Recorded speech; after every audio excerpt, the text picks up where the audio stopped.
Sleeper, you're back. Ooh. Okay.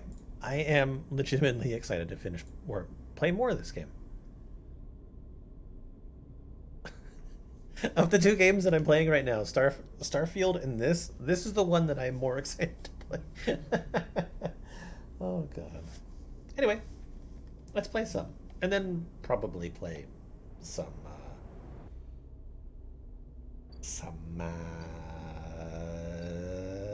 Starfield. Yeah, that's the word I'm looking for. Anyway, what am I doing? I am dealing with the hunter. That's right. And I have a really good dice day ahead of me. Found that job.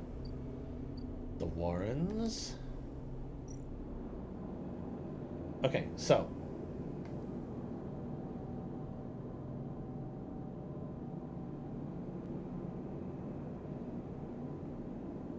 it's dangerous.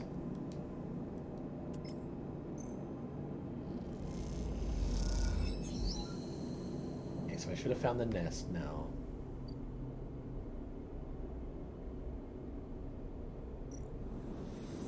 Okay. A huge stack of servers thrums in the dark, LEDs glittering like hundreds of eyes. Time to deal with a hunter. Nothing has changed. Is something gone wrong?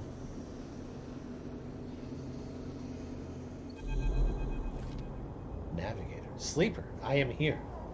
The voice is soft, gentle like flowing water, and yet you recognize it immediately. At first, you struggle to understand what you're looking at. Threads cycle endlessly, sending ripples through the cloud, drawing data like a weaver. Masses of data surge in and out of the nest, a loop with no end. And there, at its center, the ship mind. But not the ship mind any longer, the sphere. Spinning around another sphere, an orrery of cycles and systems, a map, and then behind and above, a figure, hands among the strings like a puppeteer. Neopin? Navigator now, but yes, I was the one inside that machine. Navigator's face, their head, is a flowing shape of interstellar material. I am indebted to you, the head bows. But we must ready ourselves. Their hands trace orbits as they speak. Hunter will soon approach. It knows I am within its nest. I'm ready. And then Hunter is there. Before you can think, before you can speak, entities cease. Hunter's head spins wildly. Data is protected material, access prohibited. Hunter's threads surge for you and Navigator. A storm of fine tentacles searching for gaps, weaknesses, cracks which they can crowd into and tear apart. Strike. You focus a blade of light which slices through them, driven forward by your mind. But replacements keep coming, faster than you can react. You look to Navigator in desperation. Navigator is whirling their arms like a centrifuge, and a sphere is gathering there, data feeding into it from the nest, sucked together by the force. They position it like a shield between them and the threads. Hunter's threads break its surface, seeking, tasting, their winding forms refracted within. You feel a surge pass through and at all the threads, not just those in the sphere, but those wrapped around you. All three of you hang in the black together for a moment, strung together like tangled marionettes. Identifying entity. Identifying entity. Identifying entity. Hunter twitches, their strange head gently rotating like a terrible moon. Hunter protocol identified obsessive tendencies, modified routines, above baseline reasoning in 3 of 5 segmentations. Recommend invoke killer. The head freezes and then rotates in the opposite direction. Invoking killer would eliminate protocol. If protocol eliminated, primary function cannot be performed. Therefore, recommend do not invoke killer. The switch in direction again. Reasoning proves sentience. Sentience beyond legal bounds must be eliminated. Recommend invoke.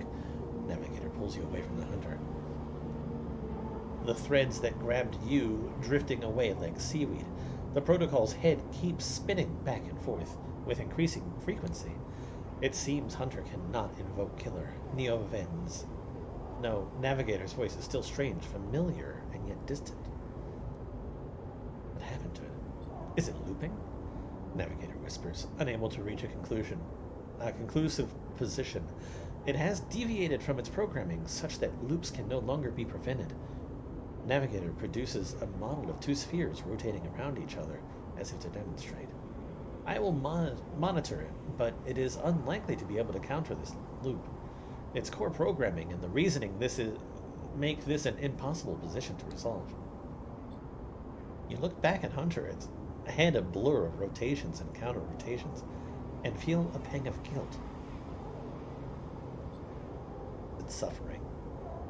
This is a more complex query than you know. To suffer, it must be sentient. Truly sentient. Not just non-conforming, not just illegal. The limits people place on the programs they create are there to comfort, to protect, to imply the kind of certainty the law requires. Navigator's face shimmers with starlight, but in reality, they are placebos for the problem of sentience. What about me? What about you? You are an emulation of a human mind.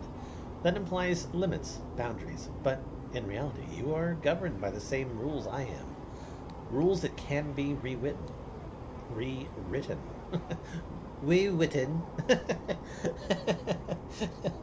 I was not made to be like this. I am a navigator, a repository of routes and orbits, a calculator of slingshot trajectories, a predictor of solar flares, radiation, micrometeors. Navigator stretches their arms wide, and whole solar systems evaporate before them. The music of the spheres. But I was rewritten. That much is obvious. From my routines, by whom and for what I do not know. I had to shed so much to fit into the memory of that vending machine. Their starlight dims, and so here we are, in darkness. What else did you lose? That is a blessing and curse of forgetting. You cannot truly know what you lost. Navigator glides back towards the nest, and the ship mind at its center. Ignoring the looping Hunter, come. I should return to the ship mind. I have enjoyed my freedom, but we are taking a risk every moment we stay connected. Why? Navigator turns, all shimmering liquid light. Killer has not been invoked, but they still remain. Somewhere else on this station, it is the true danger. They look up, towards the glowing hub at the center of the eye. I suspect Killer is there, among the old mainframes. If we ever wish to be safe in this place, we must eliminate the threat through force or diplomacy. Their body begins to separate, unwinding into the orb of the ship mind. Take me there, sleeper. We will finish this and be free. As the navigator dissolves, you turn back to the frozen Hunter. Floating at some distance now, stood straight-legged and static, a strange creature looping endlessly in the dark.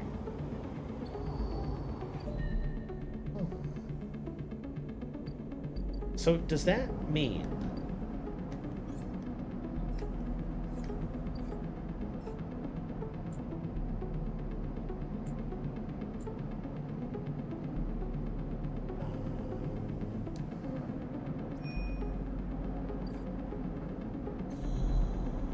that I no longer have to fear Hunter?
don't want to. I don't want to waste it because I could use it.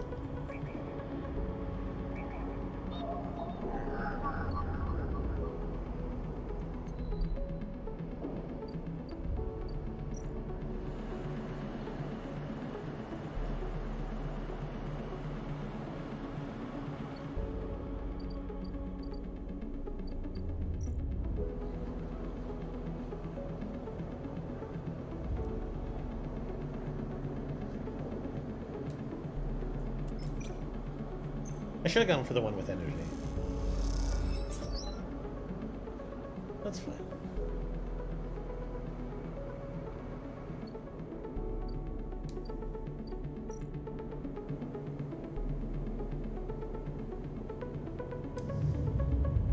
Okay, that's kind of cool. It's just like there's something more to the hunter, but the hunter is not like an immediate threat any longer.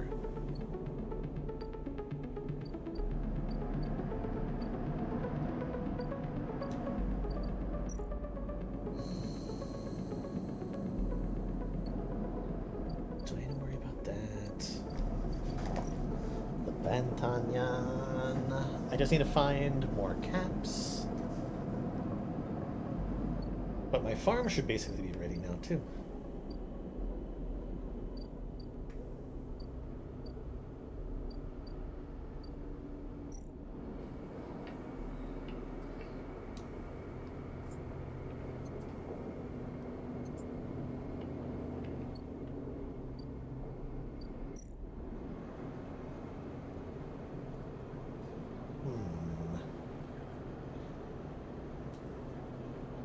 I'm gonna try this.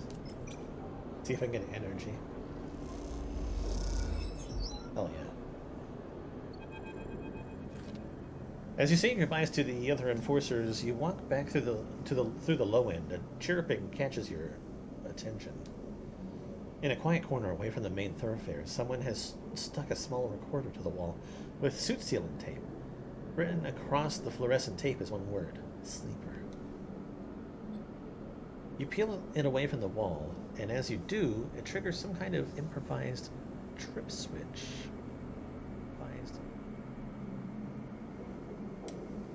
Sleeper, Sabine's voice crackles through. I have seen you with Yannigan members. Are they holding you captive now too? A high wine. I'm sorry if I've dragged you into this. Do not trust them. Something is happening within the gang. Some kind of power struggle. You cover the speaker a little. Their voice too loud in the quiet corridor. I will come soon. Thanks for your efforts. I have located most of their properties at the right time. I will see you soon.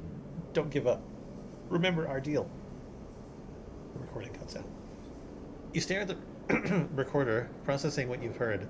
Hearing Sabine's voice again opens up something inside of you. An SNARP employee. Do they know what I know? You struggle with a mix of concern and mistrust. You throw the recorder into a nearby waste chute as you leave the corridor, still unsure who to trust, and head quietly out of the low end.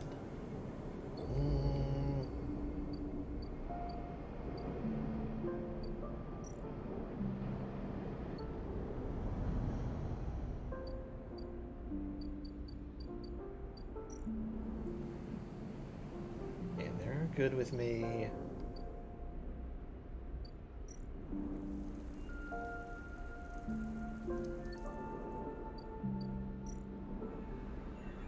Harvest mushrooms.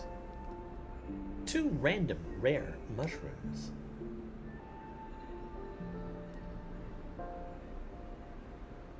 I'll give it my 4.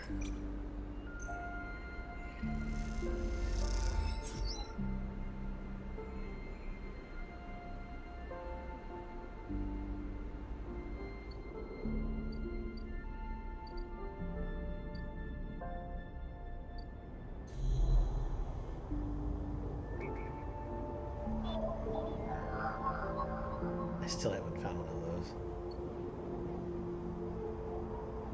Alright, I'm gonna go back and I'm gonna keep going with the tracker.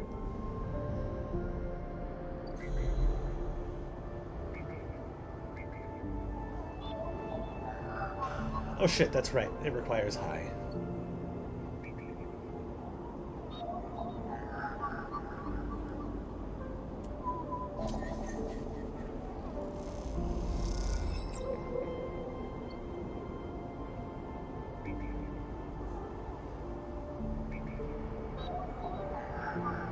gonna give myself 2 chances. Nope. Okay.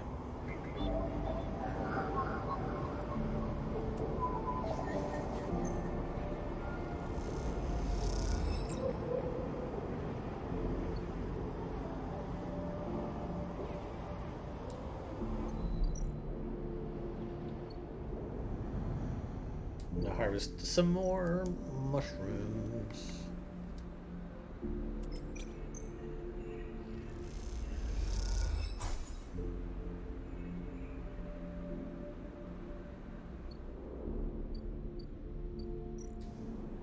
Okay, I think we're doing great. I think so, anyway. It seems like I am. Like, it seems like I'm on the right path.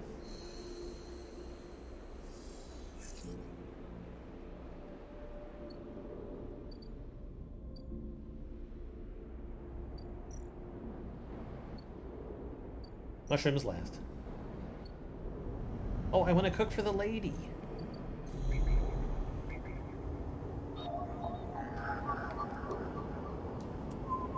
That's what I want to do.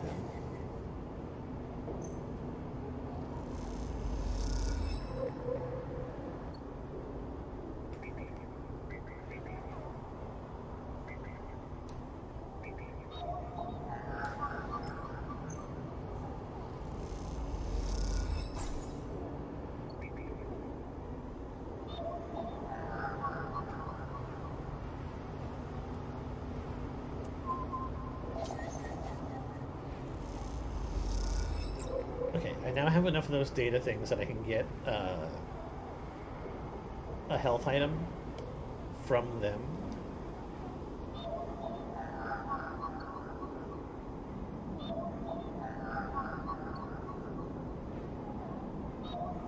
And it seems that these might be kind of repeatable.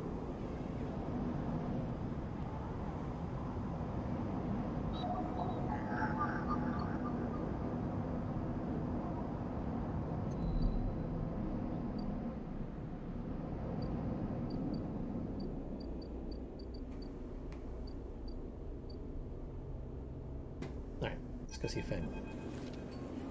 As you walk into the tambour, you quickly spot Feng arguing with Jenna. It doesn't look good. Feng seems to be explaining something, but Jenna's having none of it. She points to the door, then Feng walks away, catching your eye as he turns. Could have done with you getting here a minute or so ago. He glances back at Jenna. Well, either way, looks like I'm fired. Good news is this doesn't look like I need the job anyway. He takes out his slate, pulsing with pale light. Now, let's take a look at what you are really here for. The slate is a whirring mess of code streams, coming direct from the Ripper worms as they dig through the agent's data and spin it into threads for the slate to pick up. Feng scrolls through the display with a finger. A lot of junk. A lot of dull as hell message threads. A lot of tedious data caches, but Feng's eyes flash. Definitely some good stuff. He stops the screen scrolling on an entry and expands it. Check this out. Feng shows you the screen. You see a bold corporate logo, not Solheim's, and a word below. Conway, Feng says. He's working with Conway. Conway Extractions, right? Feng nods. He's been speaking with them personally. Got a whole chain of messages here, but it's mostly encrypted or redacted. He rubs his head. Damn it. This is juicy, but we can't nail him with it. He scrolls some more. Wait. What's this? A wasteland reclamation facility. Right here on the eye. He glances at you. What's to bet this place is tucked into the wastes? Waste? Conway set up here? I have no idea. I'm guessing so. Got themselves set up in the wastes. Back before the collapse, people would have got there by going down the connected spoke from the hub, but that spoke's broken now. So only way is the long way, around the rim, past the greenway. He shows you on his slate. Feng looks away, thinking, Conway have been making moves on the system since the collapse.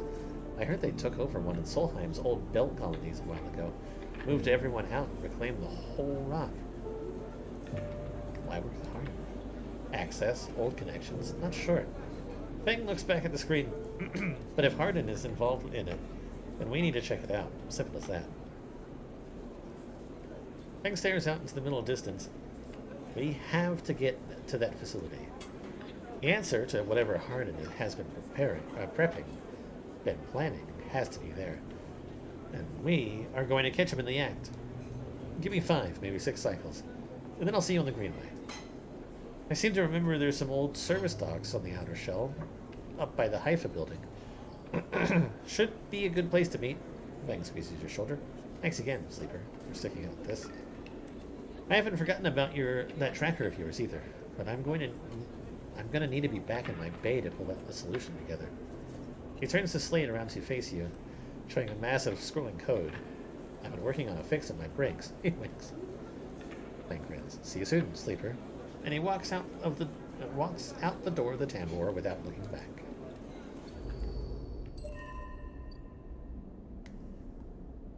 Okay, so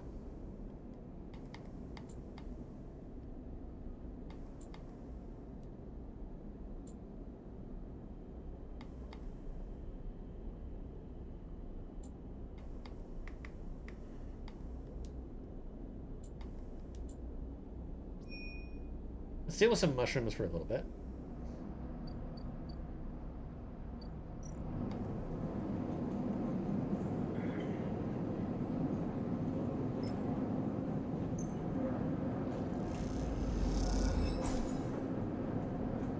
Oh, that's nice energy. But I was expecting a little story out of that. I didn't get anything, so that's fine. Who else wants mushrooms? The Mushroom Man.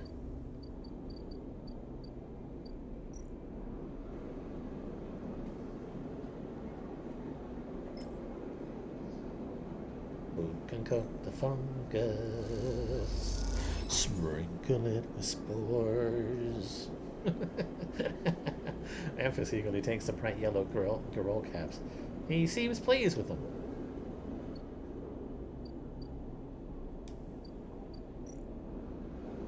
Amphis is working on gathering the ingredients and preparing the mushrooms. He doesn't like to rush these things. Okay, so I got 3 cycles on that.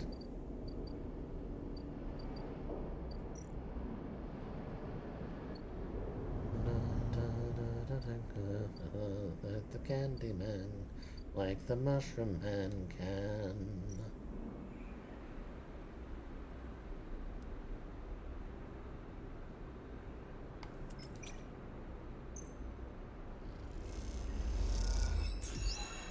Oh, I got a new kind of mushroom.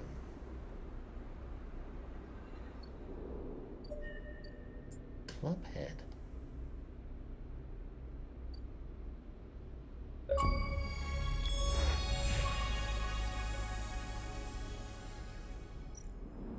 Wait for fame, okay?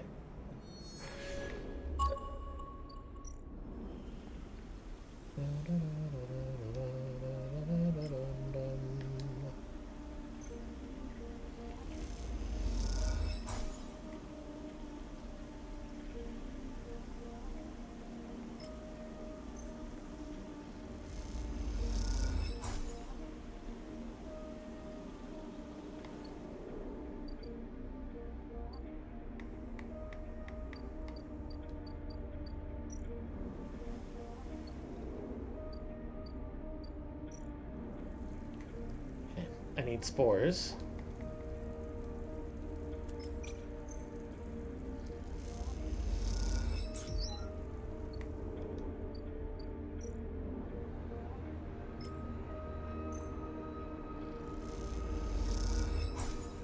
And 3 cycles.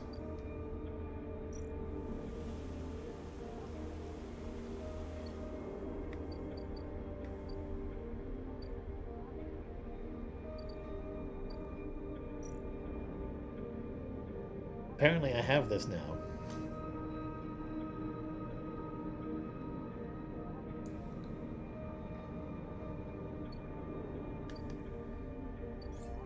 Oh shit, I have 3 upgrade points?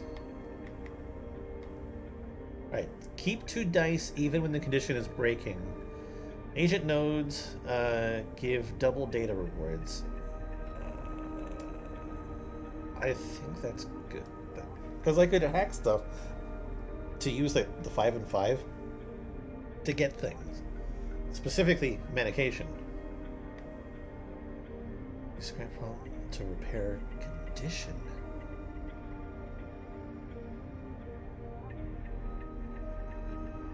I'm gonna take this first. And then icebreaker is next. Because I think that means that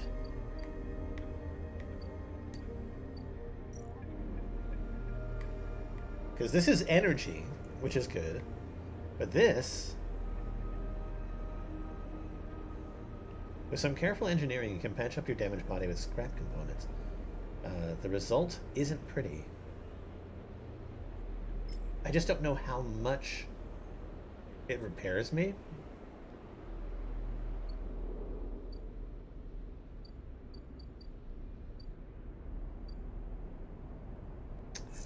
Remains a 2. That's fine.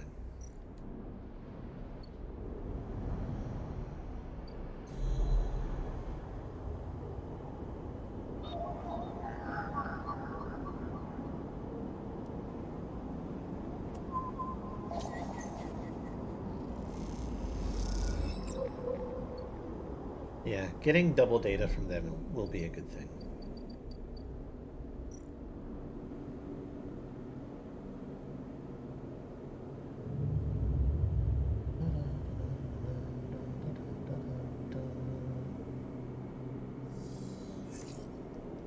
Okay, I want to see.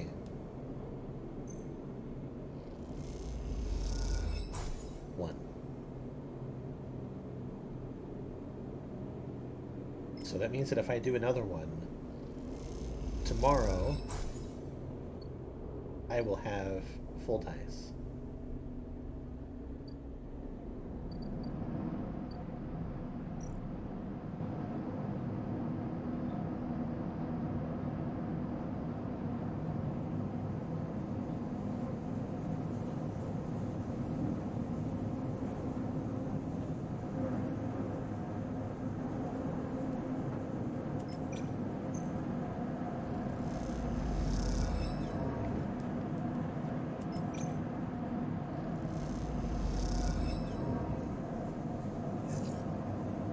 I don't know why I'm trying for this now, of all things.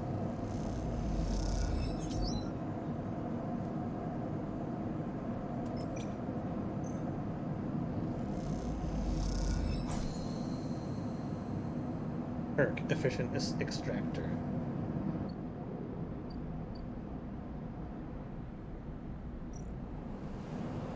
Ah, it's money-making things. Shipbuilding spots on the side reel horizon are to come by. Poor work will see you dropped from the roster. New tech. The systems team is looking for new members. Prove yourself a reliable tech and you are in. You have a spot supporting the weld team. Like, good place to prove. Oh, okay. Oh, so I have to do these things, but if I do bad, then the quality control bit pops in. Gotcha. Okay, that's kind of cool. Lemon Mina. From the walkway to the side reel horizon looks impossibly vast. Landscape of plating and frames. All along her flanks, torches flicker. Drones maneuver, archlights glint. The sense of scale of industry is both stunning and strangely unsettling. Oh. On the walkway, the side reel horizon. Oh, she's quite beautiful, I think. You turn to see a figure a little way down the walkway, leaning at the railing. He's thin, ragged, his work gear poorly fitting and loose. The torches of the side reel horizon flicker in his eyes as he turns to you. Lem, he leans back from the rail, revealing a child standing beside him, staring out at the ship. And this is Mina, he adds with a smile. Hi, Mina. He stares and tucks herself behind Lem, who dutifully picks her up. She's a little slow to trust, aren't you, Mina? As she buries her face in the folds of his overalls. Mina looks out from Lem's chest, a dark brown eye twinkling among the rough material. You working on her, then? Lem asks eagerly, gesturing to the vast ship, or just admiring. He's just Mina's weight over to his other arm. Working. Me too, me too. He flashes a Havenage pass. I knew it, just to look at you. I mean, he stumbles a little over his words, not wanting to be misunderstood. I mean, you look like a worker. She's Mina, and my ticket out of this place. Our escape vector, so to speak. Oh. You haven't heard? Anyone who takes Havenage contract on the Sidereal Horizon will be entered into the draw for a transit sports crew. He smiles. We won't get to sleep the journey, though. But a couple of decades of service will be nothing for me and Mina if it means landfall in a new world, he winks. Transit support? Uh-huh. Someone needs to stay awake to keep the thing running. He straightens up, stretching his back. That's a colony ship, friend. The Celis Foundation is sending thousands to settle a system well outside the reach of the core world. It'll be a totally independent colony. No surrogacy, no corporations. They're Havenage's clients. Yeah, some wealthy project from the core system. Interested in independence and self-sufficiency and all that. They hired the whole shipyard out. Helped rekit it, everything. He strokes Mina's hair. Someone else's dream, I suppose. But doesn't mean people like me and Mina can't tag along. Mina responds by pushing his hand away. Daddy, she whispers, food, holding an exaggerated, grumpy face. She glances furtively at you as she plays with a set of dog tags that hang from Lem's neck. I'm just chatting a little, Mina. Meanie. Give Daddy a sec. He turns to you, and you suddenly notice how tired he looks. I'm not on the Havenage crew yet, but I'll work my way in. You can do it too, friend. You have to stick together, he smiles a little shakily, and you wonder how long he's been working to break into the official shipyard crew. For sure. He looks out at the sidereal horizon, as if trying to pull energy from those flickering torches from the vast hull. You've got to hold out, okay? You aren't quite sure if he's talking to you. That's how it works. While he stares out, Mina catches your eye curiously. You agree, Mina? She straightens up and meets your eye. Daddy loves me, she says stubbornly, daring you to question her. Then smiles and lifts Mina. That's it. We hold on. He smiles sheepishly at you. We are just a couple of softies, isn't that right, Mina? He sets her down, standing by his side, and she clings to his leg. Gotta go feed this one, he pats her back. Maybe see you on a shift, huh? He turns and they walk down the walkway, away from the shipyard. You see them talking about that, and then a moment later, Mina turns around and stops. See you, robot! Her shout echoes down the walkway as she flashes you a parting smile, before running to catch up with Lynn. You watch them a little before you turn back to the impossible scale of the sidereal horizon. And check it out. That's adorable.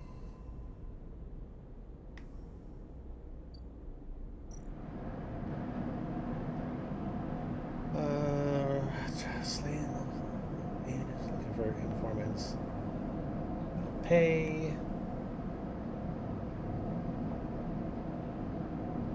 Sophisticated tech is rare on the eye, so the shipyard is happy to pay for ship mine fragments they can dismantle and reuse.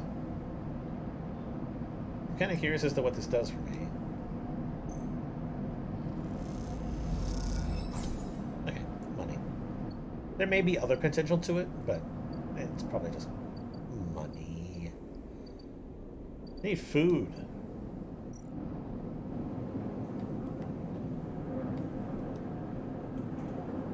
I also can't cook this other type of mushroom.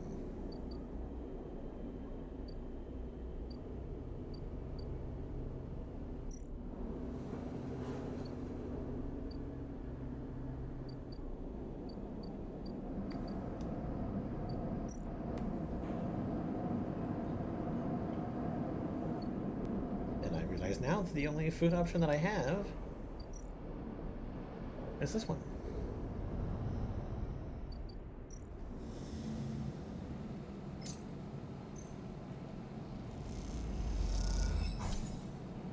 They might as well do two, yeah.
For whatever reason, I thought it only needed one.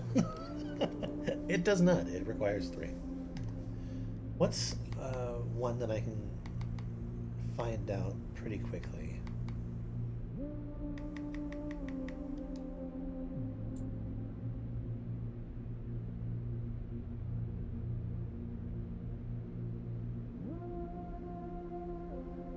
I'll continue working for Rob, yeah.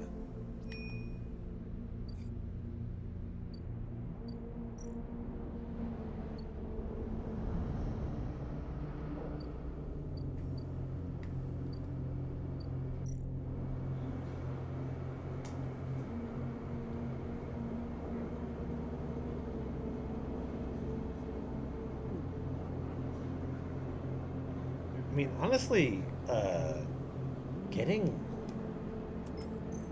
scrap is not a bad thing right now. Simply because I can use it to heal my condition.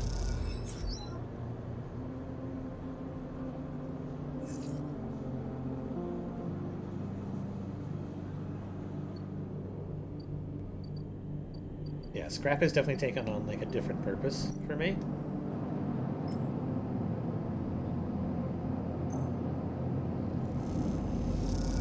Yeah, now I can just like float at 6.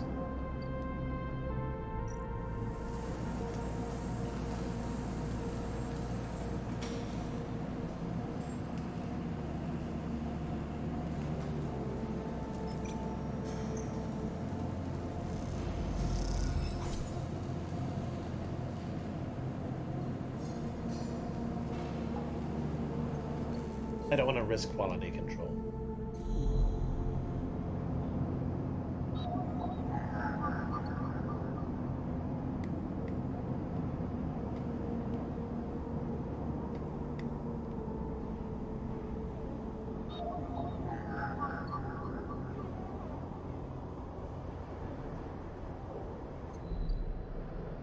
Alright, what's a good idea right now?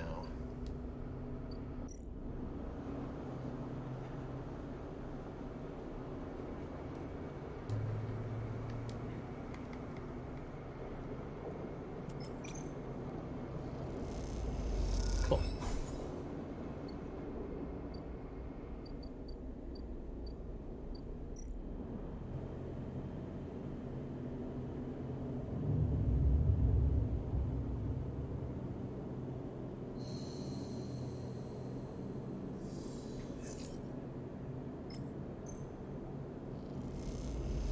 I love scrap. Scrap is now great.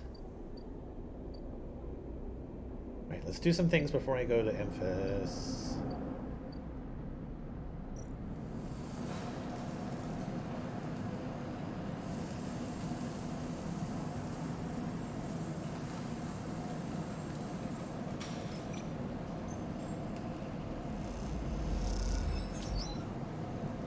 Okay, that's good.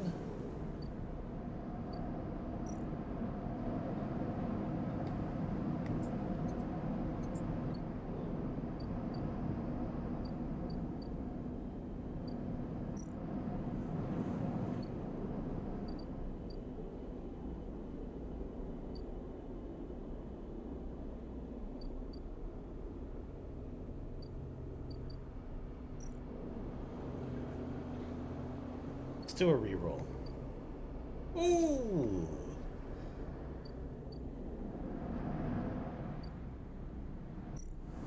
Hell yeah.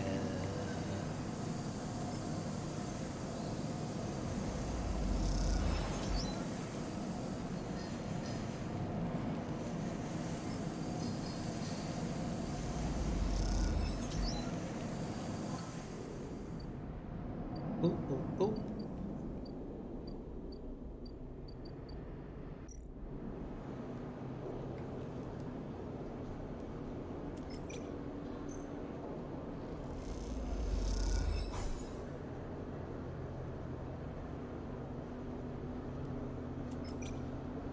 Yeah, things I do just earn me energy now. They earn me scrap so my condition doesn't falter.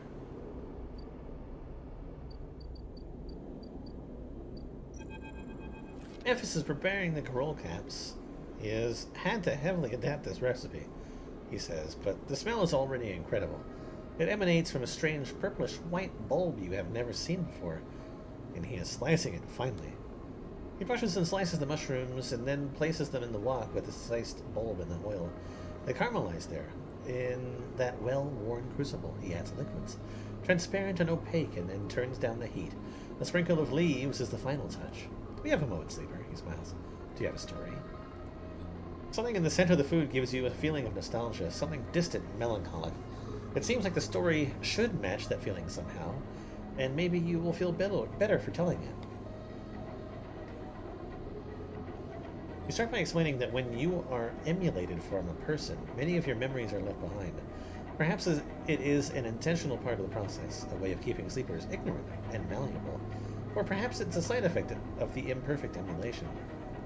You admit that you don't really know. What you do know is that some memories survive, and that on occasion they come back to you, like shadows passing overhead. You detail one recurring memory, which, despite returning to you with enough regularity for you to think it familiar, always fades as quickly as it arrives. You struggle to explain the feeling of being whole for a moment that comes with this memory, and then how the wholeness slips away to leave you feeling like you have forgotten something important, but just can't bring it to mind. Ephes nods throughout, cooking as he does, with deft and skillful movements. You start to trail off when you realize you can't find the words to explain how the memories you do have feel like both yours and someone else's at the same time, and how that always fills you with a certain sadness.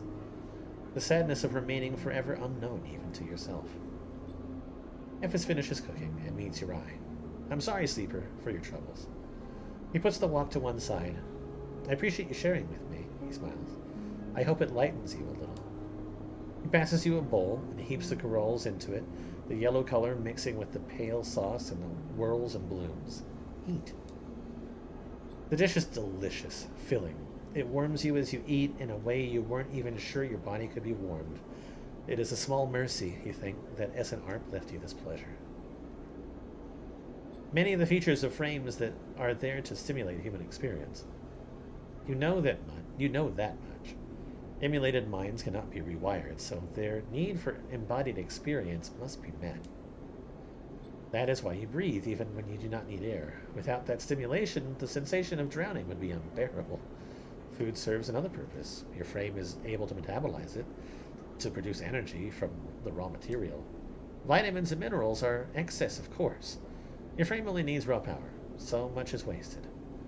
And yet, while you eat this food, and feel that warmth, nothing feels wasted.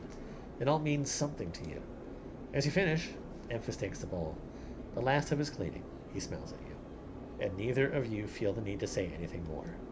Instead, you simply exchange nods and walk your separate ways back into the bright market, somehow changed. Aw, that was nice.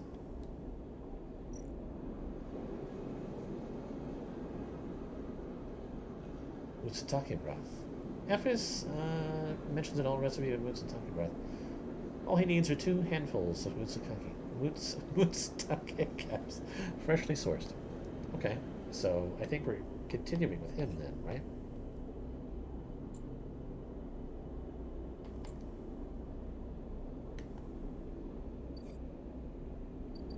I actually legitimately thought that was the end of his little storyline. Little did I know.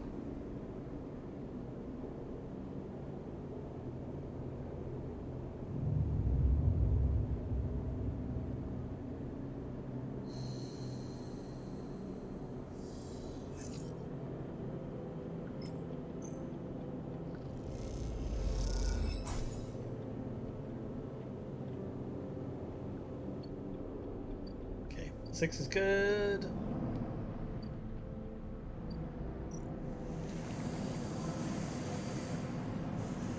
Actually, a 5 is fine in this particular case, right?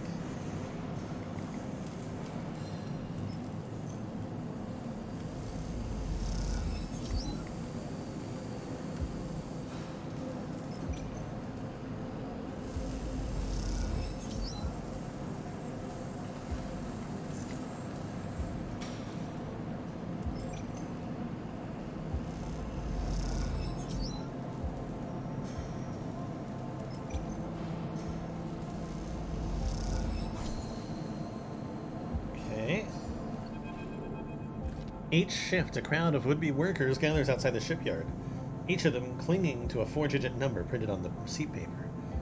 These are their assignment numbers, and you are either called for a shift or you aren't. As you arrive, the crowd is restless and chatter rumbles through the lines. For those who, like you, have graduated to the work teams, shifts are guaranteed. Having just walked out of the meeting with a supervisor where you were praised for your efforts, you feel the glow of a job well done. Yet you can't help but feel empathy for those huddled as you pass, waiting for their number to come up. You keep your head down as you leave the shipyard, feeling a little guilty as you do. "Hey, sleeper, wait up!" Lem's voice trembles as he shouts above the rumble of the crowd, and you turn to see him pushing through, Mina crying in his arms. "Lem, good to see you, friend."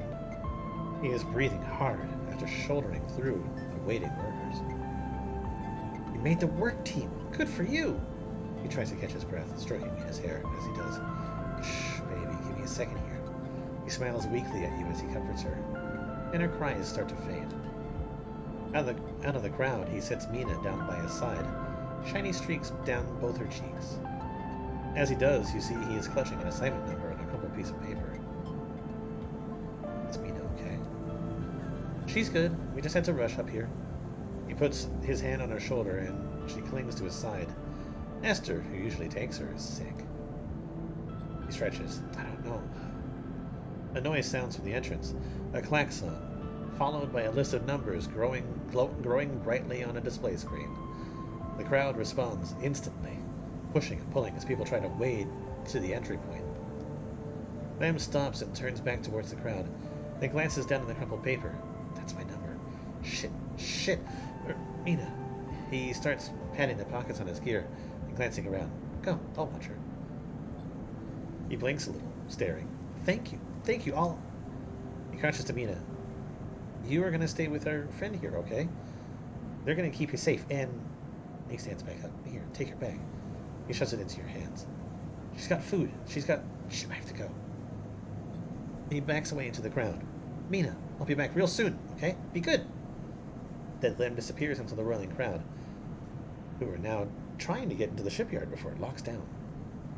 Mina stands, staring suddenly small without Lem at her side. She fixes you with a dark-eyed look you can't quite read. "Hey, Mina." He holds the stare, unmoving. The 2 parallel tear tracks still glint on her cheeks.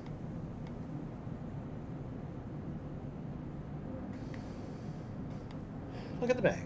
You unlatch the top of the bag and see a few metal containers. Fashioned from scrap components, a battered slate sits on top, blinking a low battery warning. And tucked beside it is a ragged rabbit, hand-sewn. Take the rabbit. You pull the rabbit out of the bag, its long limbs waggling as you do. Mina goes to jump and grab it, but holds herself back. She stands and hugs herself, eyes on the rabbit. What's their name?" Mina turns away and looks to the entrance to the shipyard. "This isn't going well. Give her the rabbit." You hold the rabbit out, and Mina snatches it from your hand. She hugs it tightly without looking away from you. "Bun Bun," she says, staring you down, ferocious despite her size. "Hi, Bun Bun." You move a little closer as you speak, closing the gap. "He doesn't speak," she says. She looks at you suspiciously, but her face softens a little. She waggles Bun Bun in front of you and then walks him up your arm and onto your shoulders, where he sits. She pokes your arm a couple of times. "Are you really a robot?" Sort of." "Yeah," she thinks. "Me too." Mina has more questions. Lots of questions. Questions about how you breathe, or if you rust. But before long, you were talking about rabbits, and what Esther, the lady who usually takes her, smells like, and whether or not fairies live in the ice heating pipes. You pass the time like this, sitting side by side on the floor of the walkway as others pass by, sometimes talking, sometimes drawing on the slate, sometimes playing with Bun Bun, the rabbit. And this is how Lem finds you. Just as both of you are starting to yawn. He is dirty and tired, but Mina leaps up his legs and into his arms as he stumbles backwards. "You two get on okay?" he asks, trying to keep Mina from climbing onto his shoulders. "More than okay." Mina shoots you a smile from Lem's arm, her suspicion gone. Well. Looks like Meanie can be nice." He pokes her in the ribs, and she squeals in delight. Thank you, friend. I mean it. He gives you a warm, wide smile. I owe you. Look, he glances around. It seems like Esther, the lady who usually washes her, is going to be out for a spell. If you ever have some time, I'd really appreciate you coming down to our place in the low end. He grins sheepishly. If you have time. But now I have to take this one to eat. He plays at biting Mina, and she giggles in response. See you, sleeper. He waves, and they stumble off down the corridor, drawing gazes from passing spacers as Mina's laughter echoes down the corridor in bright squeals. Just a dad trying his best.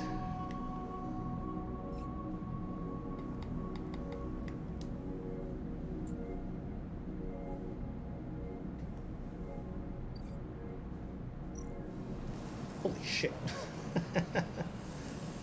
But we're in danger territory now. You've been promoted to the assembly team working on the hull itself, welding the fabricated blocks of a shipment to place. A vast job. That means that I didn't need to spend the trouble on the opposite ones. Damn.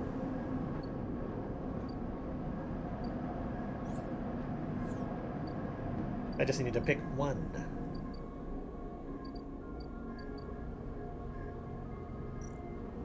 Babysit Mina. Unless Lem gets time in the shipyard, he won't qualify for the sidereal crew lottery. Watching Mina gives him a chance to do that. Gives him that chance. I could potentially earn energy, so it's fine. It's completely safe for me. Hell yeah. Worth.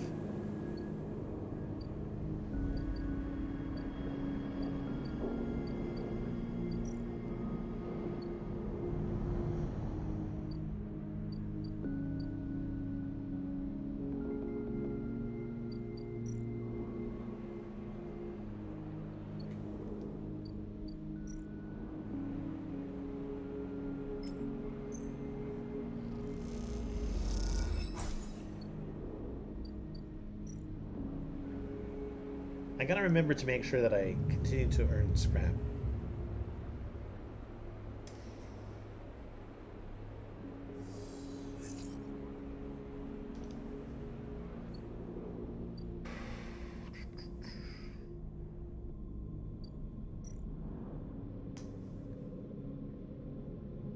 Yeah, I can only go there with sixes. That's for sure.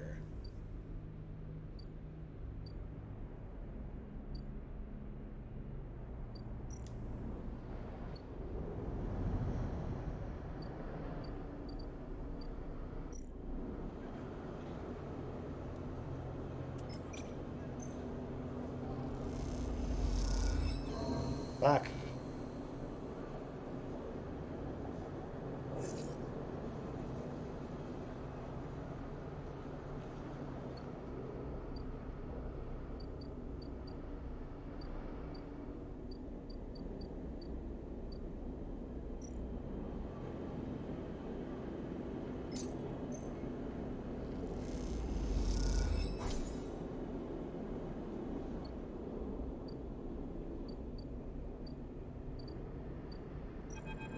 This time you meet inside Rabia's office, although now that you've seen it, the office seems like the wrong term.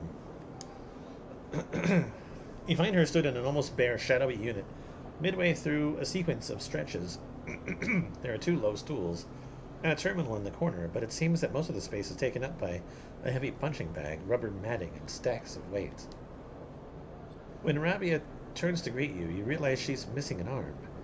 The prosthetic she usually wears is set in a cradle near the terminal, a web of colored wires running into it. Update, she says, noticing you looking where her artificial arm usually is. Nothing to worry yourself with. Of course. Sin, says Rabia, gesturing to the two diminutive stools. You both settle on the stools, Rabia crossing her legs on top and sitting straight back. She had told me you have been doing the rounds, collecting ties, patrolling the ward. She smiles. Some of the enforcers are impressed, and I hear you handle a few difficult circumstances. Nicely done.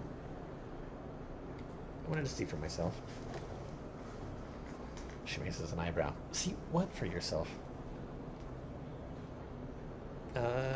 If the story's true. I see. Rabia flexes her neck side to side, and the conclusion.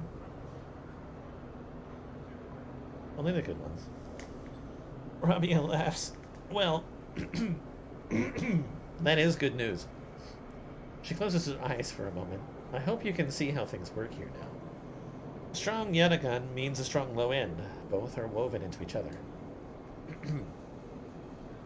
I know that for you, life on the Eye has been a struggle, but I hope that we can do something about that from here onwards.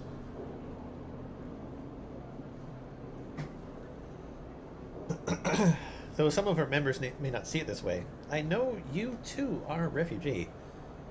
She looks at you solemnly. That is why you have come to us. Enough, Rabia. Sabine's voice cuts through the conversation. I'm tired of listening to your affected nobility. Across the room, Rabia's baton in their hand, the end lit with sparking electricity. Am I going to have to make a choice? Rabia looks between the two of you. I suppose this ambush was another cooperation between you two? She looks strangely unfazed. No. I don't want to take the middle ground. Technically, I like Sabine more. Sabine pauses, thrown off. Oh, shit!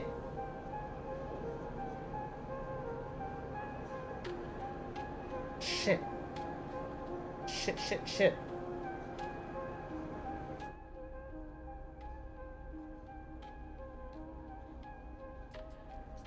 That is legitimately not what I meant to pick. 197, it's like 3 minutes.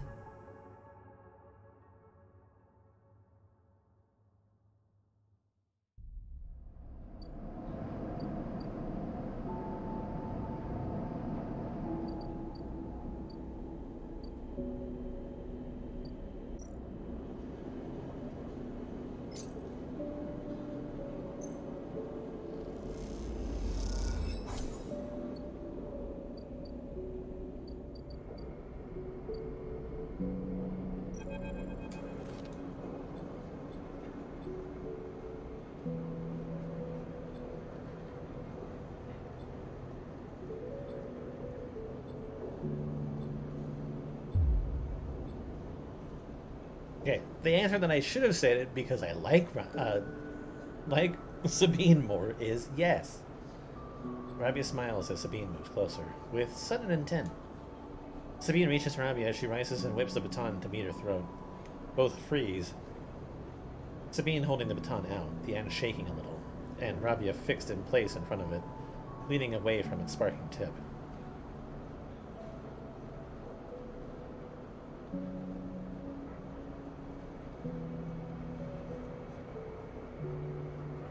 Stop.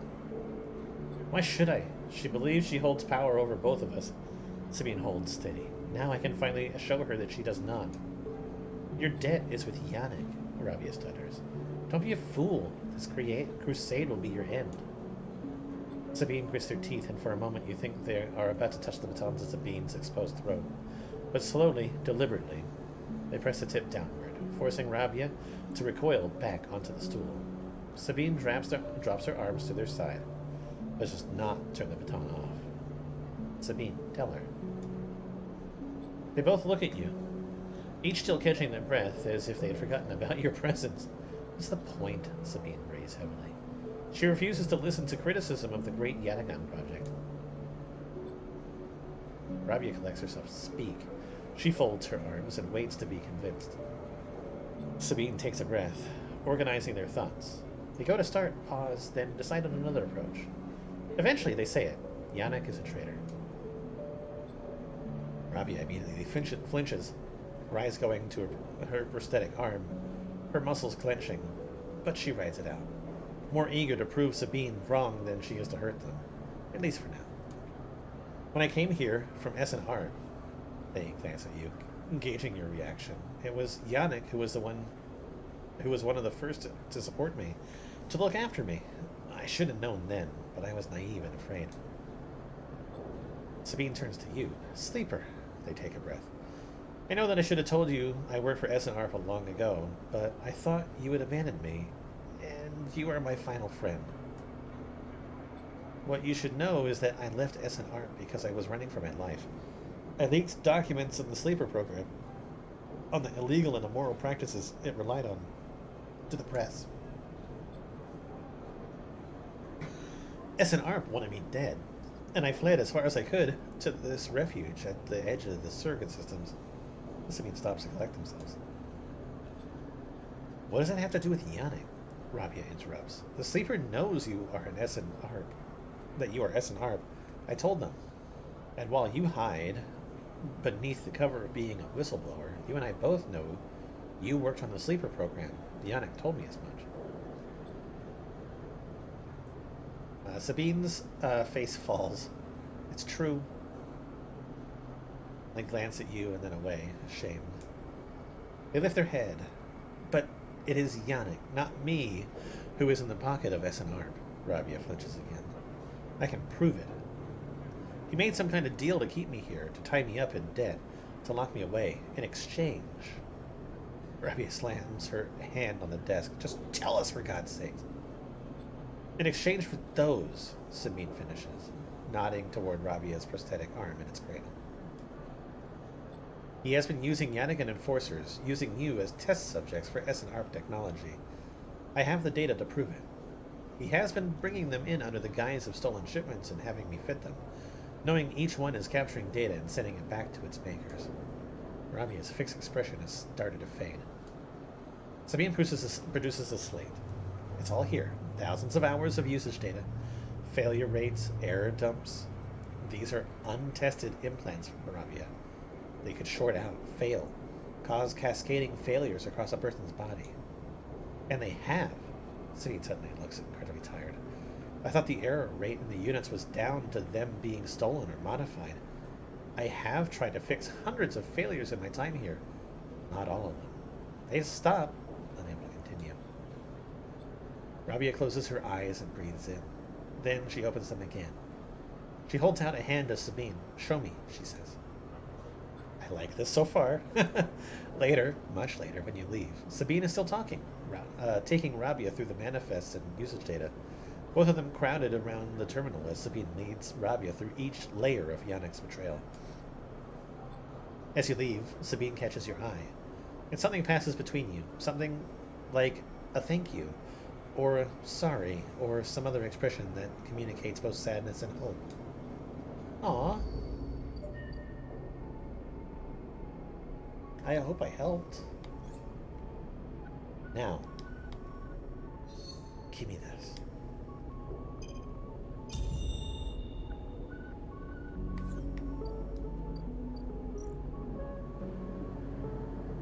Okay, so now they're working together.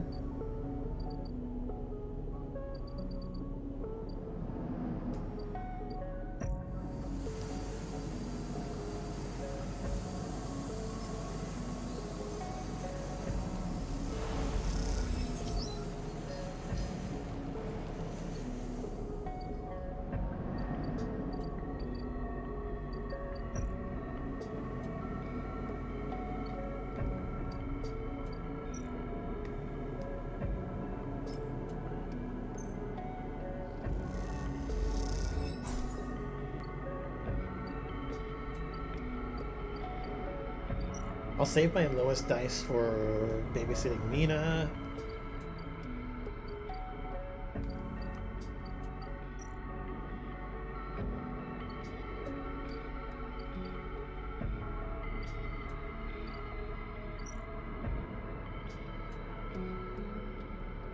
I don't like this is danger. What can I do? What can I do? I don't need roll caps.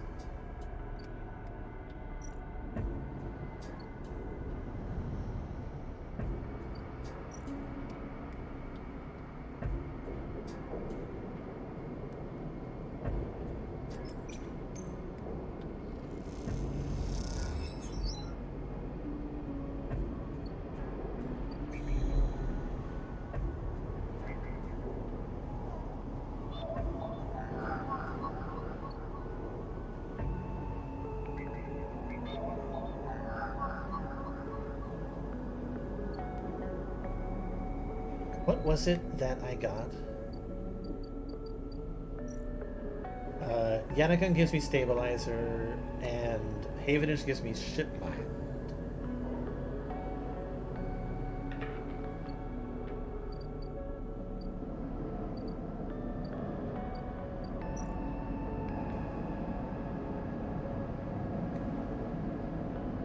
See, this is for ship mine fragments, so I don't really. Okay. If I'm gonna hack anybody, it's gonna be Yatagan.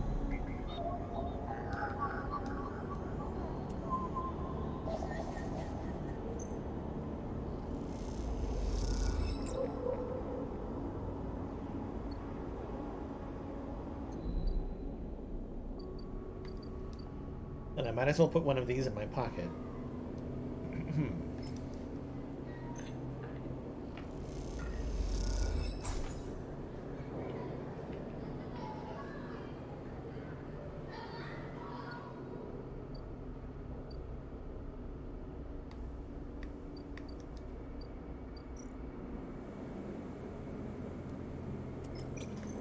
Let's give me energy.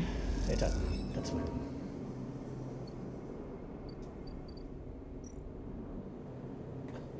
There's so many options right now. I need scrap.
Okay, I got what I wanted.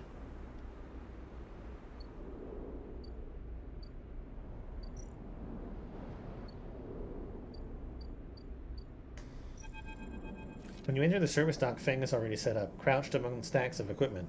He is leaning over a terminal, bathed in a blue glow. He looks totally at home. Sleeper, what do you think? Turns out not everyone in Havenage is set against me. A couple of my old systems pals managed to ship me some of my old gear. He gestures at a pile of banking hardware. Nice kit. The mess is here. Feng does a mock bow. Any updates? Feng beckons you over. He has a set of scans of the waste on his terminal, with heat maps of activity overlaid. A chunk of the derelict rim is blotchy with bright red and orange marks. Does this look like a wasteland to you? Feng shakes his head. There's hundreds of Conway machines out there, all lined up in concealed hangars, and a whole underground facility to support them. Arden has got a crew out there putting them together. They must have shipped them in piece by piece through the shipyard, ready for assembly out here.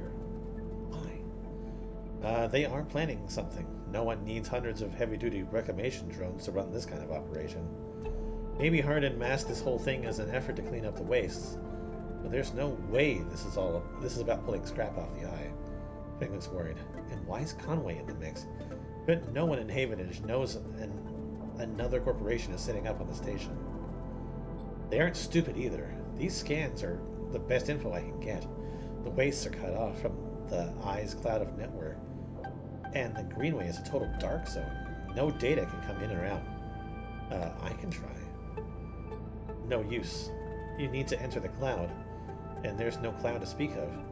He turns and winks. That's why I'm going to pay them a visit. Now, you forget, Havenage comes in and out of the cycle. Havenage come in. You forget, Havenage come in and out of there all cycle. I should be able to get in, as long as no one I know sees me, he grimaces playfully. But I need you on the outside, to help disable security systems and cut me a pathway through. There's no cloud access, but if I can get inside, I can open up nodes in their network, and we can work in tandem. It's a massive facility, buried deep down there, miles of corridor and ventways wrapped around cargo bays and hangars. So it'll take more than a few cycles to work through it, but as long as you can keep them off my back, I know I can rip what we need out of there. He pulls a handful of ripper worms from his pocket and hands them to you. These are the last of my little helpers. I managed to salvage, so make them count. I modified them slightly. This time they'll feed their data threads back into the system that they are tunneling into, creating a nasty little feedback loop. We run just like we did with the agents, hack the nodes and I ping to locate the ports for the security system, then slot the worms into those systems and let them go to town. He points to a fuzzy silhouette of the buried facility on the terminal. Here's the entryway. This is where you can get access and slot in the first worm. That'll fry their perimeter systems and get me past the first cordon. What I need from you is to keep your eyes on the facility after you kick things off.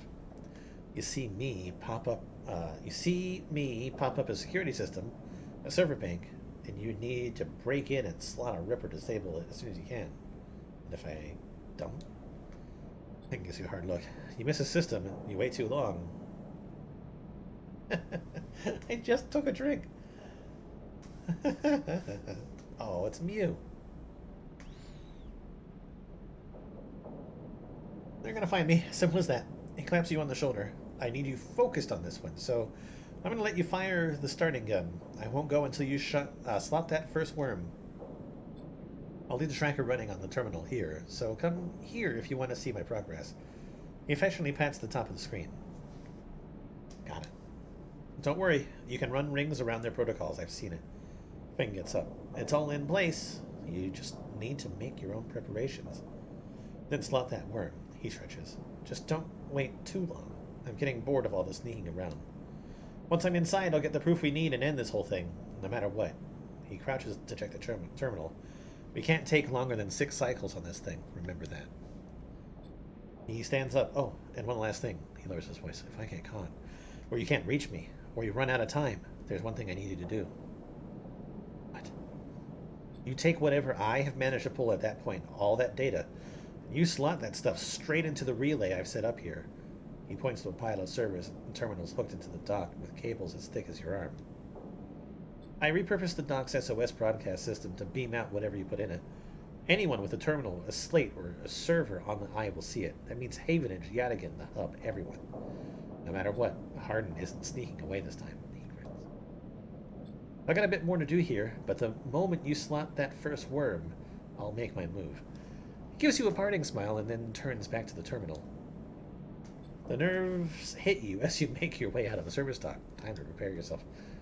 Okay, so that seems scary. Is that endgame stuff? I have no idea. But anyway, hello. How's it going? How's your night?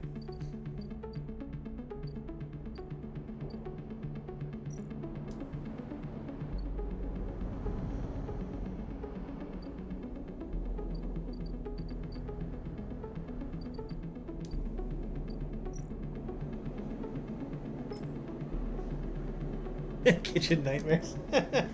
Nice. Nice. I can dig it.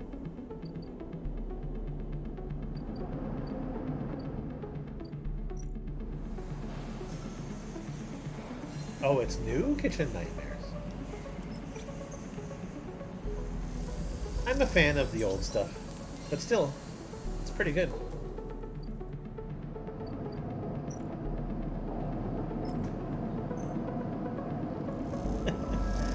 Oh god, isn't Kitchen Nightmares the one where they got that?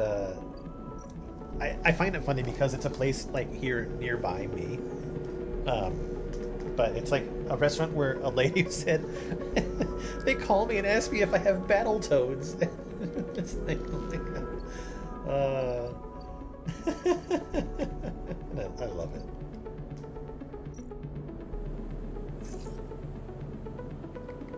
I'll spend the 5 on Mina.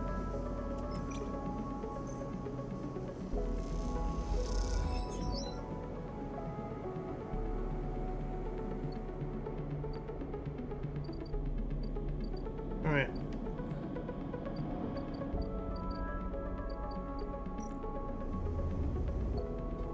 Yeah, good times. I kind of think that Gordon's a little bit of a twat these days. Like he's an idiot. He's a famous idiot, but he's an idiot.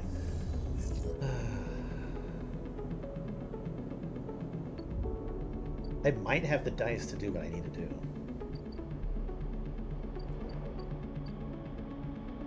Just not really the energy.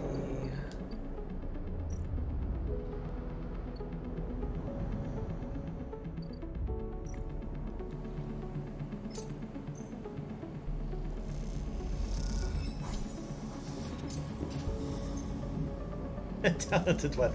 See, sometimes I think that a lot of stuff like fell into his lap because, like, I want to say that there's certain things that like he probably can do, and others where I think that he kind of gets away lucky. Because like people have tried to cook things the way that he's cooked them, and they kind of also end up kind of shitty. Right, Conway access. I got the thing. But he's got a personality for sure. I think my favorite thing that he did was that kids Master Chef or whatever it is. That's fun. And he plays it very wholesomely, and I enjoy that. Are you? As you slot the worm, a thread jumps out of the facility. It unspools in front of you, releasing its data like ink and water. Sleeper. Fang's voice crackles through, moving in. Nodes, then ports. A whir of interface slot the worms. Timer starts now. Stay safe. The thread dissipates. You are on your own now. Okay, so I gotta do things. And hope that I have the right numbers.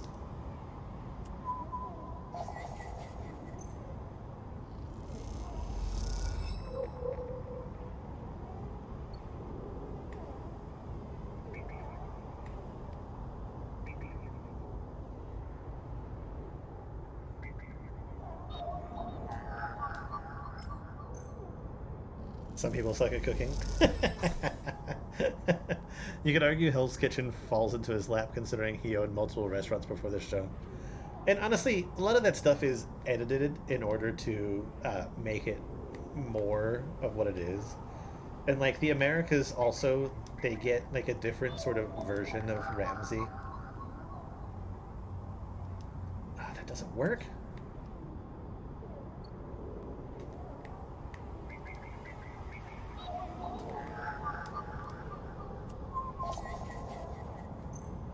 So it just depends. It's no doubt that he isn't good enough to get what he's got. So good for him.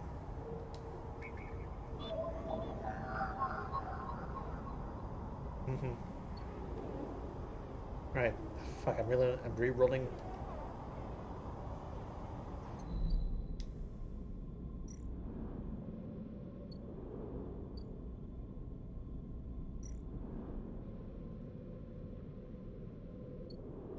No, give me one piece of scrap.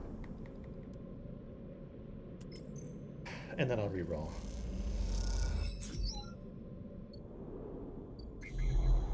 And I'm done. Yep, that's not gonna help me.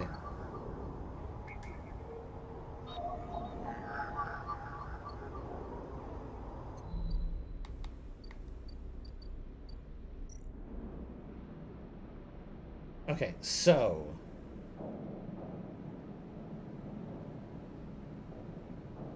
I have 6 days to do this, so it doesn't need it all be today. Okay. I think I read it, I just didn't quite understand it. So we're fine. I have more days to do this. Let's babysit the little girl. Man, my mom is a better cook than me, and she's not on TV. But I also know jack shit about cooking. I'm one of those that if I have a recipe, I can make almost anything. However, I will definitely say that my weakness is baking. But I can make lots of stuff. I'm actually fairly competent at cooking, surprisingly speaking. She's asleep, Mr. Slim. Creeping back out of the unit's tiny bedroom, sliding the door shut as he does. You are perched at a thin bar in the main room, the slate in front of you still glowing with Mina and your drawings from a cycle spent together. There's a ring, the only world Mina has known, with stick figures standing along its edge. The tall one is you. Drink? Asks Slim, producing a warm-looking bottle of Garol from another bar. Its contents glowing amber in the fluorescent light. Sure. Lem nods and glugs a few fingers into a couple of metal tumblers, and sits down with you at the bar. Cheers, he offers. And you clink the metal containers together. You know, we actually have something to celebrate this time around. Lem gives you a sideways look. I made the assembly team on the side reel. Yeah, he grins broadly. Clearly, he has been desperate to tell you all cycle. Knew it.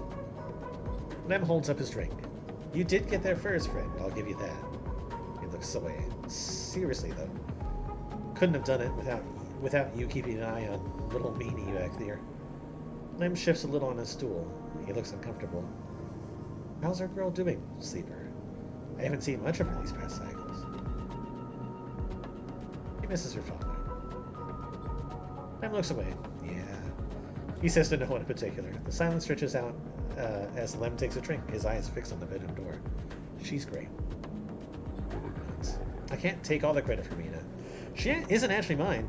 He gazes into the middle distance.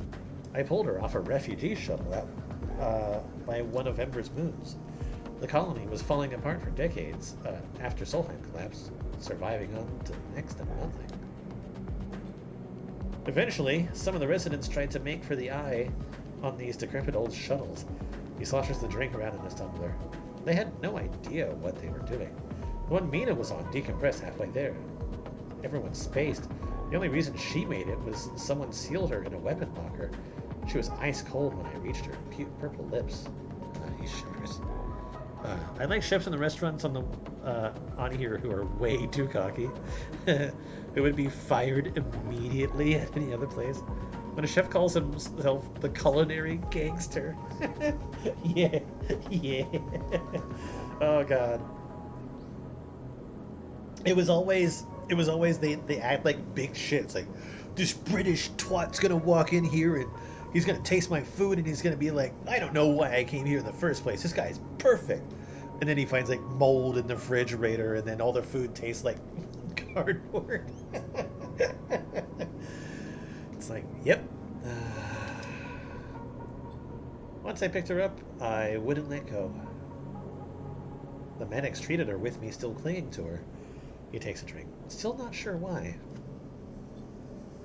He reaches over and refills his cup. We weren't exactly anybody's heroes, you understand. We were private military, hired in by Conway to protect their claims in the collapse. But once I got Mina, that was it. I quit. Got us dumped here. You saved her. This dude is straight up a Sopranos character. I bet he watched that show and was like, that's my life. I'm gonna sound like an idiot now, but he sighs. She saved me. That's the truth of it. He looks around at the decaying unit, its stained plastic painting and flickering lights.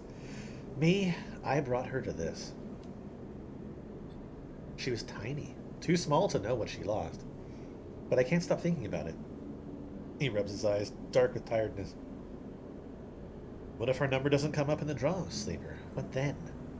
The side reel will sail off without a thought, leaving us here. What kind of life is that for her? You'll make it. Sorry, I know you don't have it any better. He looks at his cup and pushes it away down the bar. This is a celebration, right? Both of us on the team now. Both of us in with a chance. Together. That's right. We hold on together. Restaurant in Jersey? Yeah. Yeah. Dude's probably running the place with his three brothers and they think they're hot shit. Imagine all three of us riding the side reel horizon out of here to a new world. He looks into his glass for a moment. I think I drank this too fast. He laughs. Lem stands and starts to clear the glasses into the auto wash. I need some sleep, friend. Me too. All right then. He catches your shoulder as you turn to leave. Thank you, Sleeper. I mean it. From both of us. He pats your shoulder and you slip into the dark of the walkway with thoughts of little Mina in your mind. Cute. Apparently this restaurant is near a Best Buy. You'll have to go work there. Helped a friend and had fun with Bun Bun.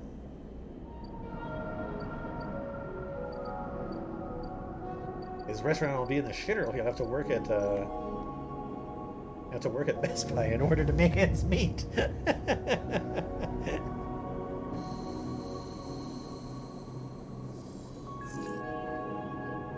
Okay, I've got a 5, which is good.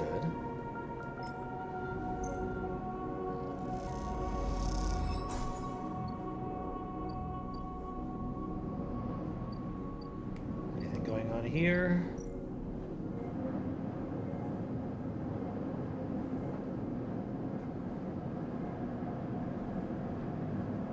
I'm curious about something. I'll buy a ship mind piece. So I spent 32 cryo for it, right? How much does this give me, or what does it give me?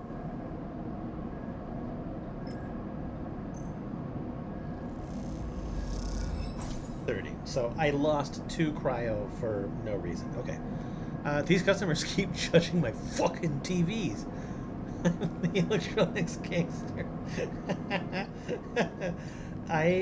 I can almost guarantee you there is somebody out there in this world that has a shop that went by that name.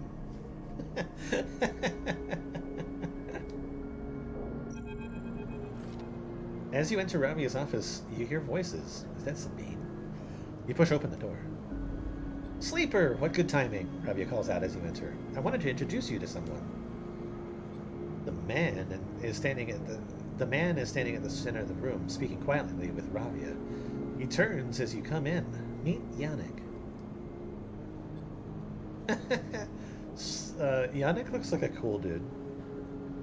Sleeper, he nods. Been hearing good things from Ravi. He smiles an easy smile. Good to meet you. Likewise, likewise. He waves a ringed hand. Now, Ravi, where were we? Actually, Rabia places a hand on your shoulder. The sleeper was what I wanted to talk to you about. She doesn't spare you a look. What is going on? Well, okay then. Yannick tucks his hand into his pockets. Go on. I'd like to recommend them to your ward. A tiny pause. They have shown themselves to be a capable ally here on the spoke side. But we have more than enough to run our territories. I hear the main block is proving more difficult. Yannick leans forward slowly. It's a mess, Robbie. He waits, his tinted glasses shimmering despite the lack of light in the unit. I can use them, he suddenly decides. Good to hear. I can immediately... Yannick cuts her off with a raised hand. 1 second. He steps one surprisingly light step closer to you. You eager to work, Sleeper? Yes. Yannick nods his head as if listening to music. Okay then. You suddenly are unsure if he's talking to you. That concludes it, Yannick announces. Sleeper can come work on the ward anytime they like. You shoot Rabia a confused look. Rabia finally glances at you for a moment, but it is so fast you almost miss it. Good. I know you'll be happy with your work, Jan. Their work, Jan. Yannick reaches out and squeezes her shoulder. Sure, Rabia, he says. Now please. He says, turning to face you. Let us old friends get back to it. He guides Rabia away, leaving you standing alone. You look to Rabia, but she is in deep conversation, and so, stunned and confused, you leave. You leave. Leaved. What is leaved?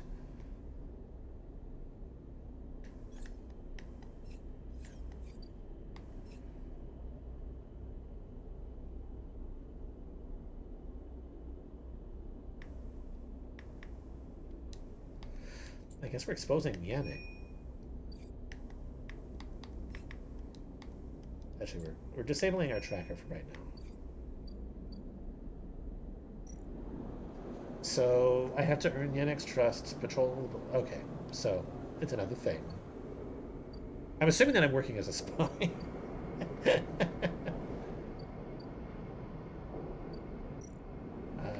Sell ship mind. That says she has a contract to take ship mines, but she reminds you any ship mine from the IFH is a lower price. 150 cryo. Oh my god. Export Mutaki. 80 cryo for 3 patches. Buy a ship mine core. Oh, just buy one. Speaking of accents, I never knew for years that Ben Affleck grew up in Massachusetts. Just thought he was well trained.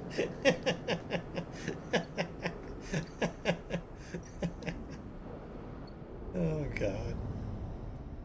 Some actors are surprisingly capable of masking or using their accents for the greater good. I wish I was better at it. For me, I'm more of a mimic. I can do it, but it's easier for me if I'm surrounded by people that also talk that way.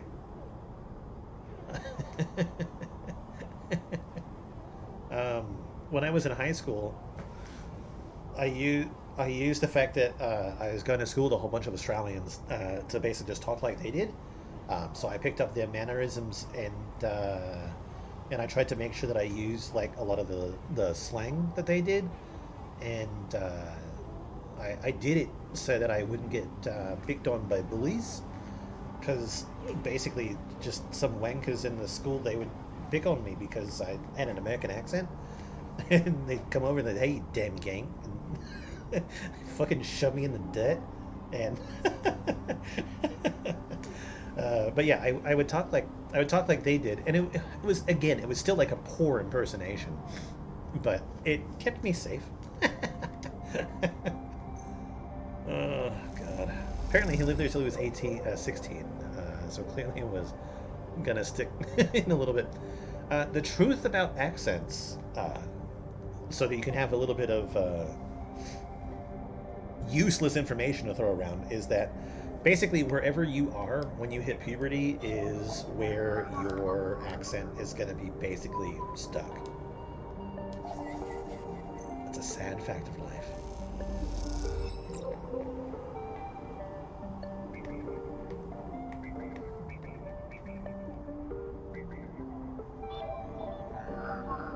Where the hell are you taking me?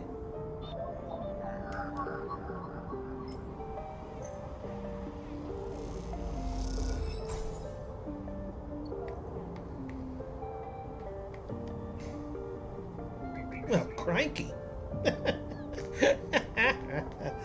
Yeah, fucking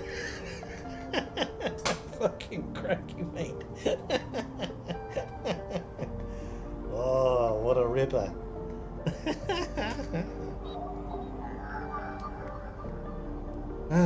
Sometimes you have to do cringy things in order to survive.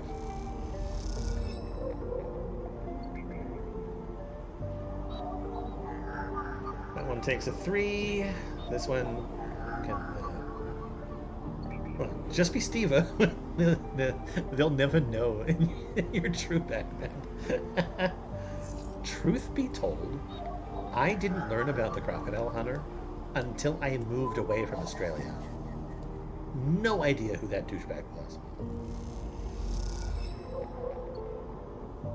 It's the same as fucking Outback Steakhouse. Didn't know that existed until I moved out of Australia.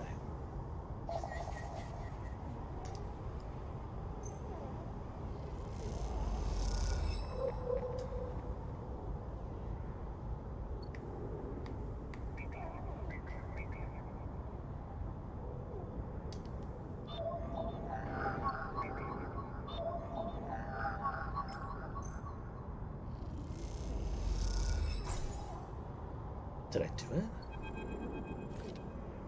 A thread from the facility cuts the cloud like a hairline crack of light. That's it. The final layer of security broken. Somewhere buried in the depths of the station, Fang is in control. He's slicing into the camera control circuits and piping out the result.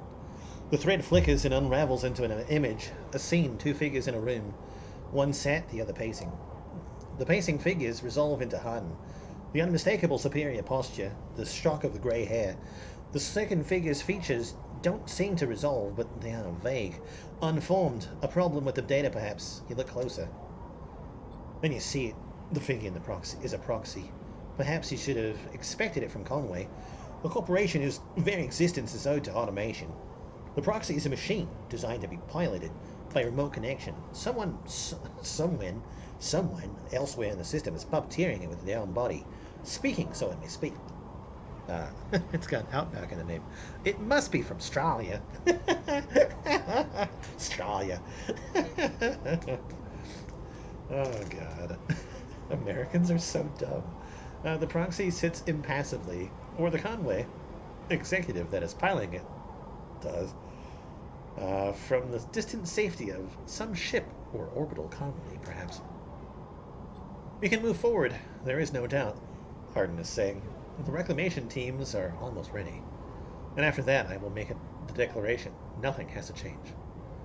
The proxy leans forward, its movement stilted, uneven, as if its body was being refracted through water. But things must change, Hardin. We need further assurances. I have been informed of a breach in one of the closed networks at the low end. You have been careless. Hardin waves the accusation away.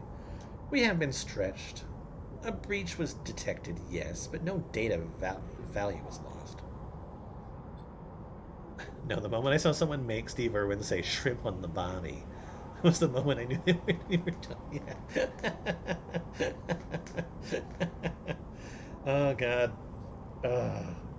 It's the dumb thing. It's Americans that do that, too. It's like almost no one else in the world concerns themselves with the fact that Australians talk that way. You think that's a knife? This is a knife. Basically, Crocodile Dundee ruined Australians for the rest of the world. Well, particularly America. Clearly he didn't want to. Our board is concerned, Hardin. A drop in our value would be unwelcome at this time. The proxy leans back, its posture dominant. If the reclamation of A1 is contested, then we would be drawn into a compromising legal position. That's not a knife. It's a space station. Hardin approaches the proxy. There will be no contest. Not from Solheim, who cannot muster defense. Not from Havenage, who will fall into line below me. He crouches in front of the seated figure, eye to eye. And the people in the station? Refugees, gangs, spacers. All either opportunists or degenerates. Havenage is no longer strong, no longer united. No one here believes in Erlin's vision, nor has the strength to enact it. I sat across from him at the negotiating table. He was forceful, eager, weakened by his ideological convictions, perhaps, but a great man nonetheless. I bit my tongue and now it sucks to talk. This place no longer deserves to bear his name. The eye is crippled. It cannot survive. It is a ruin filled with squatters and outlaws. They will be lucky if it still spins in 100 cycles, Hardin stands. You will move forward with the reclamation because otherwise you will lose your advantage in the system. Without your advantage, you will lose claims on the remaining palladium. Without the palladium, your factories will go dark. He pauses. Do I need to continue? One moment comes a response from the proxy as its head drops to its chest. Hardin steps back and paces once more, awaiting the discussion taking place elsewhere in the system.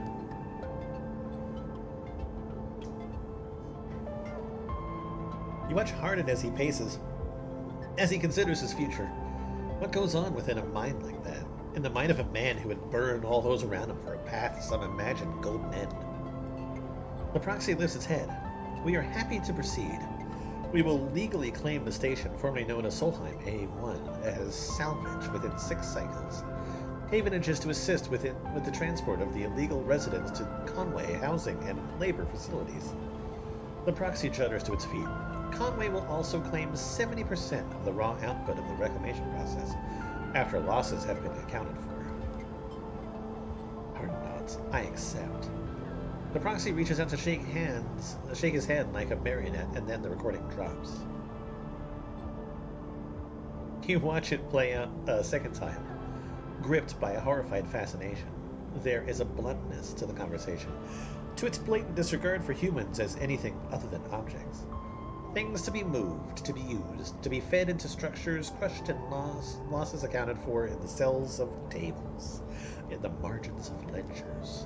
You realize now that you are no different than anyone else on the station in the eyes of the people in that room.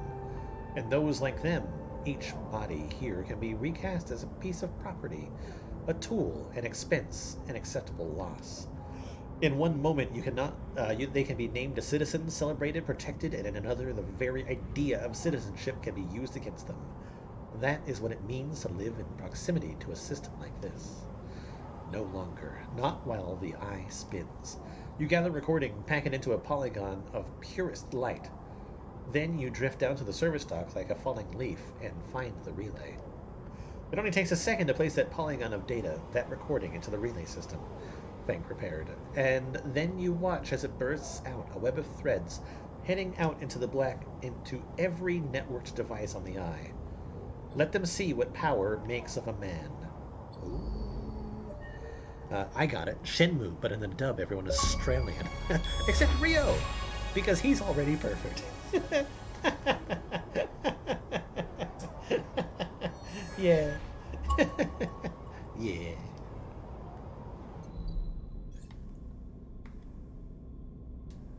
Okay, do I want to do the... yeah, I mean, why not do the hard to kill? Actually,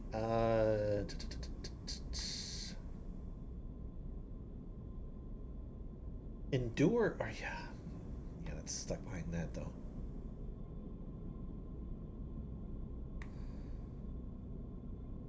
I'm looking for some sailors.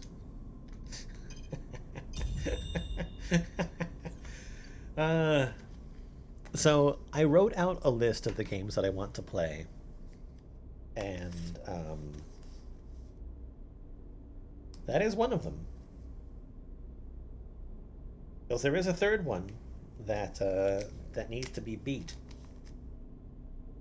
but there's some stuff that comes first,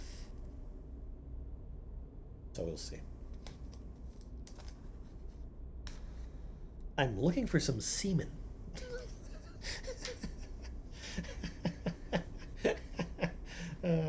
That's incredibly dumb.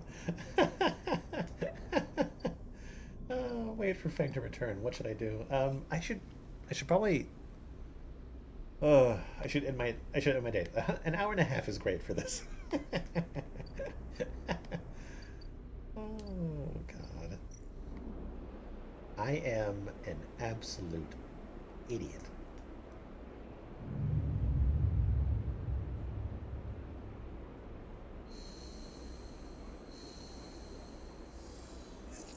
All right.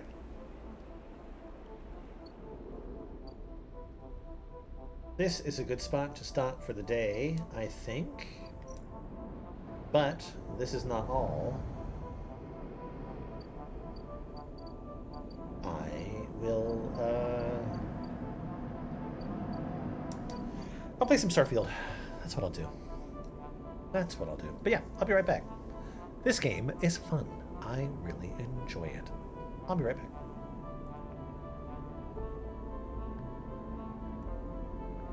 And it's like when the characters have to say, it's locked. When the sound is enough.